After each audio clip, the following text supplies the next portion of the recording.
और ये खुद अमित भाई नहीं रहे क्या? अमित भाई भी रहे थे, लेकिन नरेंद्र भाई को क्लियर कर दिया गया, जबकि उस सारे षड्यंत्र का सरगना नरेंद्र भाई था। मैं साफ साफ कह रहा हूँ। और उसके बाद भी मैं इस प्रकृति को हाजिर नाजिर मान के कह रहा हूँ कि अगर ये शरीर नहीं रहेगा, ये सारा रिकॉर्ड रहेगा, क्योंकि मुझे आशंका है कि कभी भी इस शरीर को नष्ट किया जा सकता है। वैसे मैं बता दूं, हम लोग साधु बनते मर कर, हमें उसका कोई चिंता नहीं है। हम प्रकृति में आवाज़ सोशल मीडिया के माध्यम से भेज रहे हैं। मेरी दिली तमन्ना है कि ये जो गोदी मीडिया है, भोपू मीडिया है, ये बिकाऊ मीडिया, ये छोटा हो और सोशल मीडिया बड़ा बने। इसलिए मैं लौट करके वापस ये संदेश आपको देने आया हूँ। और भी कोई आपके जहन में प्रश्न हो तो आप पूछ सकते हैं। हो सकता है मेरा ये आखिरी इंटरव्यू है। वो चलती है, सुप्रीम कोर्ट चलती है कानून से, और वहाँ पे आंखें जो है बंद हैं। वहाँ दस्तावेज देखे जाते हैं, और दस्तावेजों में कहीं भी नरेंद्र भाई का कहीं नाम था? मैं कह रहा हूँ, एक साधु का चोला पहन करके हमारा धर्म है समाज की सोई हुई चेतना को जागृत करना। और ये हाई टेक्नोलॉजी का युग है। अगर डीजी बन जा रहा है और मेरी बातें नहीं हुई हो तो मैं गुनहगार हूँ। मेरे को चाहे जो सजा दे दो आप। डीजी बन जा रहा और मेरी कई बार बातचीत हुई है। ये सारी चीज ट्रैकिंग हो सकती है। अगर वो कितनी देर लगती है सब ट्रैकिंग निकालने में? आप पे केस करवा देंगे। अरे करवाओ ना, उससे क्या है? मैं किसी से डरता हूँ क्या? मैं साफ साफ कह रहा हूँ। तो जेल में रहा है काफी समय तक। डीजी बन जा रहा तो इसी सारे केसों में जेल में रहा है। और ये खुद अमित भाई नहीं रहे क्या? अमित भाई भी रहे थे, लेकिन नरेंद्र भाई को क्लियर कर दिया गया, जबकि उस सारे षड्यंत्र का सरगना नरेंद्र भाई था। मैं साफ साफ कह रहा हूँ। और उसके बाद भी मैं इस प्रकृति को हाजिर नाजिर मान के कह रहा हूँ कि अगर ये शरीर नहीं रहेगा, ये सारा रिकॉर्ड रहेगा, क्योंकि मुझे आशंका है कि कभी भी इस शरीर को नष्ट किया जा सकता है। वैसे मैं बता दूं, हम लोग साधु बनते मर कर, हमें उसका कोई चिंता नहीं है। हम प्रकृति में आवाज़ सोशल मीडिया के माध्यम से भेज रहे हैं। मेरी दिली तमन्ना है कि ये जो गोदी मीडिया है, भोपू मीडिया है, ये बिकाऊ मीडिया, ये छोटा हो और सोशल मीडिया बड़ा बने। इसलिए मैं लौट करके वापस ये संदेश आपको देने आया हूँ। और भी कोई आपके जहन में प्रश्न हो तो आप पूछ सकते हैं। हो सकता है मेरा ये आखिरी इंटरव्यू है। लेकिन सर, जहाँ सावरकर की अगर बात की जाए, तो चैप्टर में सावरकर को ऐड किया गया है और कहा जा रहा है जिस कालकोठरी में धूप नहीं जाती थी वहाँ पे बुलबुल जाती थी, उसको बैठ मर सकते। तो ये देश आज ऐसा बना है क्या? रामायण के काल में, महाभारत के काल में, और पूरे ऐतिहासिक दृश्य देखो आप क्या है। लेकिन उस जमाने में जब ये कहा जाता था कि पीपल का पेड़ 24 घंटे ऑक्सीजन देता, तो उसको बचाना था बेटा। ये था, ऐसा कोई पेड़ 24 घंटे ऑक्सीजन देता हो? है कोई ऐसा पेड़? कोई ऐसा संसार में पेड़ है जो 24 घंटे ऑक्सीजन देता है? दे सकता।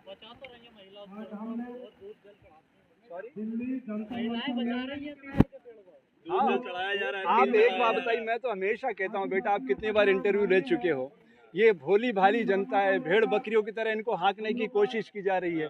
नागरिक दायित्वों का प्रश्न है। मैं तो बच्चों में बंदियों में इसलिए तो काम कर रहा हूँ। कर्मकांड का विरोध करते हैं। मैं किसी का विरोध नहीं करता हूँ। देखिए, जब छोटा बच्चा होता है ए फॉर एप्पल पढ़ाना पड़ता है कि नहीं, और जब बड़ा हो जाता तो नावल पढ़ाओ तो स्पीड से पढ़ेगा कि नहीं।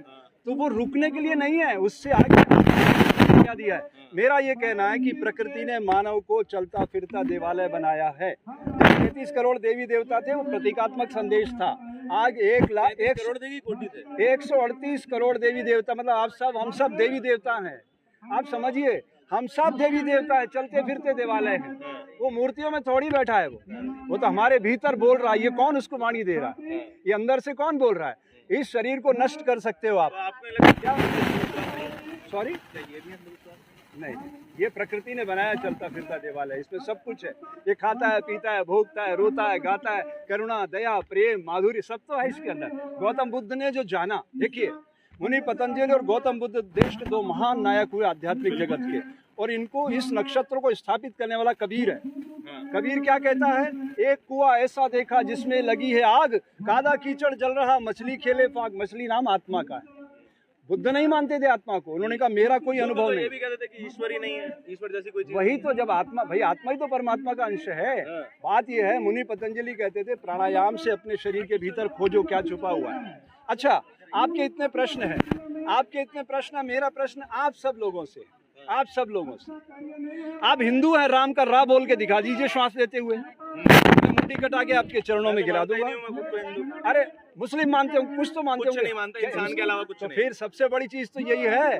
देखिए मैं ये कहता हूँ, जब मैं ये कहता हूँ हिंदू मुस्लिम सिख ईसाई समझो अपनी शान को, मजहब की दीवारों में मत बांटो हिंदुस्तान को, तो मैं देश को बांटने की साजिश कर रहा होता हूँ। इसको समझिएगा, न मैं हिंदू बनूं न तुम मुसलमान बनो, मैं भी इंसान बनूं तुम भी इंसान बनो, तब ये दुनिया खूबसूरत बनेगी। और ग्लोबल विलेज बन चुकी है दुनिया, इस दुनिया को अपडेट करने के लिए समय के पहिए को पकड़ने की जरूरत है। ग्लोबल विलेज की बात कर रहे हैं, हम आधुनिकता की बात कर रहे हैं, लेकिन आज भी इस देश में जातियों के नाम पे हत्याएं हो रही हैं। तो ये दोनों चीजें एक साथ कैसे चल रही हैं? देखो ये देश जातियों का अजायब घर था, परिवर्तन धीरे धीरे होता है, बीज पेड़ बनने में समय लगता है। हाँ। नेहरू जी ने एक सपना देखा था। इतना समय? अरे हाँ, अरे कमाल करते हो आप, 90 साल तो आजादी का आंदोलन चला। एक बात बताइए, इस पेड़ को बनने में कितने साल लगे? काटने में तो 2 मिनट लगेंगे, लेकिन इसको बनने में 20 साल लगे। देखिए और हुआ है कि आरएसएस के पूर्व संघ प्रचारक जो हैं वो कह रहे थे कि आरएसएस और विश्व हिंदू परिषद धमाका करवाना चाहती है बीजेपी को जब जिताना होता है। देखिए मैं स्वयं आरएसएस से बहुत नजदीक से जुड़ा हुआ रहा हूँ। कुशाभाऊ ठाकरे जी मेरा हाथ पकड़ के चलते थे, मैंने खुद अपनी आंखों से देखा, वो आटा घोल कर पी जाते थे। और वो क्या कहते थे, शोषित पीड़ित दलित जनों के भाग्य जगाने वाले हम। वो कहते थे हर्षानंद एक दिन आएगा कि आप सब लोग प्रधानमंत्री की आंख में आंख डालेंगे। संघ के पूर्व मेंबर वो ये कह रहे हैं कि आरएसएस पूरे देश में बम धमाके करवाने वाली थी और उसपे आतंकवाद का एंगल बना के हिंदू मुस्लिम ध्रुवीकरण करके राजनीति में अपनी चमकानी। अब ये तो जो कह रहा है, ये जो कह रहा है बेटा उनसे पूछो। लेकिन मैं जो है, मैं आरएसएस से बहुत बचपन से जुड़ा हुआ रहा हूँ। मैं जानता हूँ, कुछ नहीं कर सकती। मैं जानता हूँ कि मेरी आत्मा कितनी पवित्र की है उस संस्था ने। हम करें राष्ट्र आराधना तन से मन से धन से, तन मन धन जीवन से। हम वही कर रहे हैं आज तक, 66 साल के हो गए। ऐसा गलत नहीं किया, बिल्कुल नहीं, मेरी दृष्टि में वो बहुत। हर संस्था जब बड़ी होती है, कोई सागर बनता है, सारी नदियां उसमें आती, तो उसमें अमृत भी आता, विष भी आज आता। तक कोई भी सरसंघ चालक जो है वो सारे सवर्ण थे, कोई भी SC/ST OBC समाज का नहीं था, ऐसा क्यों? हाँ, ये बड़ा अच्छा प्रश्न है। सवाल ये है। देखिए मैं ये कहता हूँ, इतना ही सोशल जस्टिस बहुत अच्छी बात है और ये परिवर्तन आना चाहिए। मैं तो चाहता हूँ मोहन भागवत जी, अगला कोई बच्चा ऐसा जो हमारे, जिससे आप, मैं तो मानता नहीं, मैं तो मानता हूँ संसार में 2 जातियाँ हैं, स्त्री और पुरुष। लेकिन भागवत जी, ये हमारे सोशल मीडिया के लोग चाहते हैं कि भारत में एक बार उस सर्वोच्च पद पर एक दलित बच्चा बैठे, यही चाहते हैं ना आप। तो कोई दलित बच्चा जो प्रतिभावान हो, उसको मौका देना चाहिए। मैं उसके समर्थन में हूँ, मैं उसके समर्थन में हूँ। आपने कहा कि ये आपका आखिरी इंटरव्यू। आवाज बेटा उधर लिख, 1 सेकंड। हाँ देखिए, जब DG बंजारा टारगेट पे आएगा, जब अमित शाह टारगेट पे आएगा, जब नरेंद्र मोदी टारगेट पे आएगा, तो सारी चीजें ओपन होंगी। और ओपन होंगी तो ये पता चलेगा कि इसका ओपनर कौन था, किसने खोली ये सारी कहानी की। सुप्रीम कोर्ट ने जब जिसको क्लोज कर दिया और फिर नए तरीके से नया एंगल आया और नई शुरुआत हुई। आप देख लीजिएगा, अगर गुजरात के अंदर सत्ता परिवर्तन हो गई, गुजरात के अंदर बड़ी बात कह रहा हूँ, सत्ता परिवर्तन हो गई तो ये सब होने वाला है। और 3 आयोग बने थे उस समय, जब ये गोधरा कांड हुआ 3 आयोग बने और तीनों में से किसी ने भी नरेंद्र भाई का कोई भी व्यू नहीं लिया। मेरा ये कहना, क्या कानून से वो बड़े हैं? और क्या जो आदमी मुख्यमंत्री के पद पे बैठा था और उसके अपने गृह प्रांत में एक घटना हो रही थी, तो उसकी जवाबदारी उसकी नहीं थी? ठीक है, नहीं थी। मैं आप लोगों से पूछना चाहता हूँ, क्या उसके ऊपर कोई भी शक की निगाह उठी, सुई उठी, जबकि सबसे बड़ा गुनाहगार था इस देश का?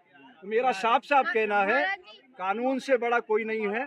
हम सब संविधान के तहत जनता से, जनता के लिए ये सब लोग चुने जाते हैं। जब इन्हें कोई MP नहीं चुनेगा, इनका सदन में बहुमत नहीं होगा, तो प्रधानमंत्री ये नहीं रहेंगे, दूसरा व्यक्ति प्रधानमंत्री आएगा। ऐसा होता रहा है। महाराज जी, बीजेपी का और आरएसएस का एक संबंध जो है गहरा माना जाता है, और अभी वो खुलासा भी हुआ है, और आप भी प्रधानमंत्री मोदी के विरोध में ही रहते हैं।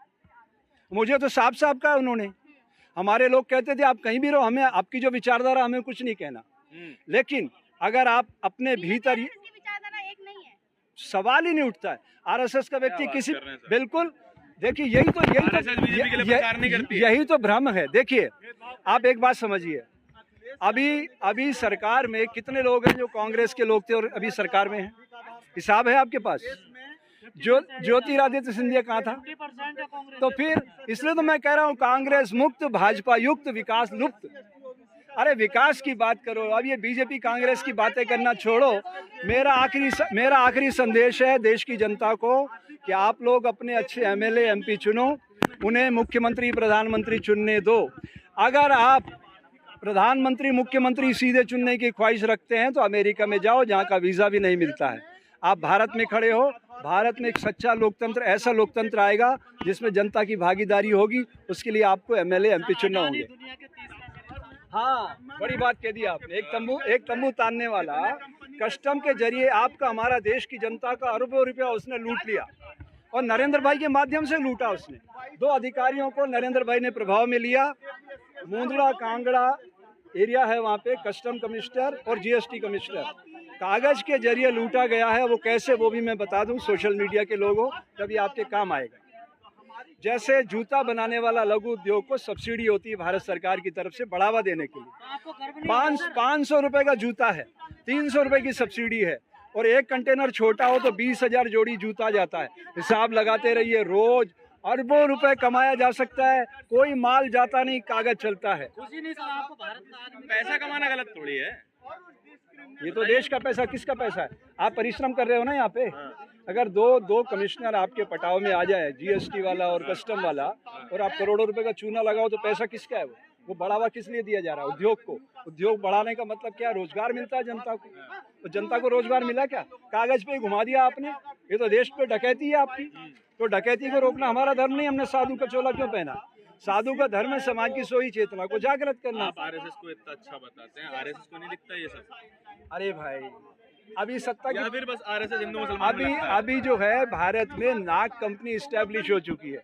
कंपनी? नरेंद्र अमित गौतम अडानी कंपनी। अच्छा। पैसा गौतम का है और ये दोनों उसकी मदारी की जंग पे नाच रहे हैं और कुछ भी नहीं है। हाँ। कोई भी व्यक्ति उनके सामने खड़ा होकर आरएसएस को तो विरोध करना चाहिए। आप इतना अच्छा बता रहे हो, आरएसएस को विरोध करना चाहिए। यही बात है। इन सब के बारे में। अब बात ये है कि मैंने मोहन भागवत जी को पत्र लिखा, जोशी भैया जी को कहा कि ये सब क्या चल रहा है।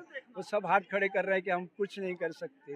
क्यों? हमारी कोई ताकत नहीं। विश्व का सबसे बड़ा संगठन है। काम करती है बीजेपी। सॉरी, आरएसएस के इशारों पर बीजेपी काम। ये आप कहते हो ना, अंदर की कहानी आपको थोड़ी पता है।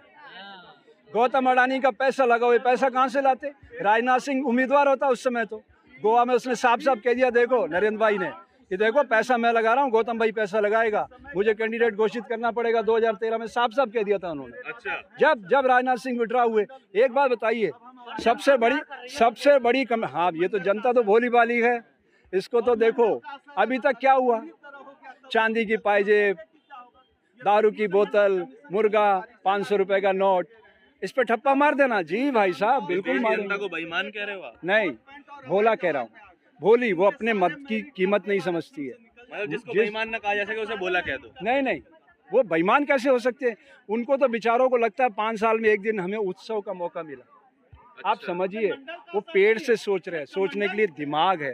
जब तक दिमाग तक नहीं पहुंचेंगे तब तक एक अच्छे राष्ट्र का, एक सक्षम स्वतंत्र लोकतंत्र की स्थापना नहीं हो सकती मेरे भाइयों। इसलिए तो मैं कह रहा हूँ मेन स्ट्रीम मीडिया को बाहर करो, सोशल मीडिया को बड़ा करो।